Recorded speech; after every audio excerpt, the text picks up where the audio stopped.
தஞ்சாவூர் பல்வேறு வகைகளில் சிறப்பு பெற்ற ஒரு இடம். இதோ அதன் முக்கிய சிறப்புகள். 1. பெருவுடையார் கோயில், பிரகதீஸ்வரர் கோயில். ராஜராஜ சோழன் கட்டிய உலகப் புகழ் பெற்ற இந்த பிரம்மாண்டமான கோயில் யுனெஸ்கோவின் உலக பாரம்பரிய களங்களில் ஒன்றாகும். 2. தஞ்சாவூர் மாளிகை, நாயக்கர் மற்றும் மராத்திய ஆட்சியின் அழகான கட்டிடக்கலைக்கு சிறந்த எடுத்துக்காட்டு.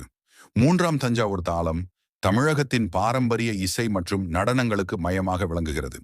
4. தஞ்சாவூர் ஓவியங்கள், அழகிய தங்க அலங்காரங்கள் மற்றும் பாரம்பரிய பளபளப்பான நிறங்களில் கண்கவர் ஓவியங்கள்.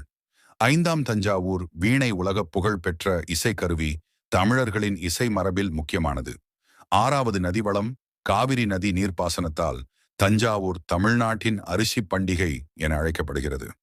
7. நூலகம் மற்றும் கல்வி வளர்ச்சி, தஞ்சாவூர் சரஸ்வதி மஹால் நூலகம் மிக பழமையான நூலகங்களில் ஒன்றாகும். 8. முதுமை மற்றும் பாரம்பரியம், தமிழர் கலாச்சாரத்திற்கும் இலக்கியத்திற்கும் முக்கிய பங்காற்றிய ஒரு வரலாற்று பகுதி. தஞ்சாவூர் கலாச்சாரமும் வரலாற்றும் கலைகளும் சங்கத்தமிழுக்கும் ஒரு பேரழகான பகுதி.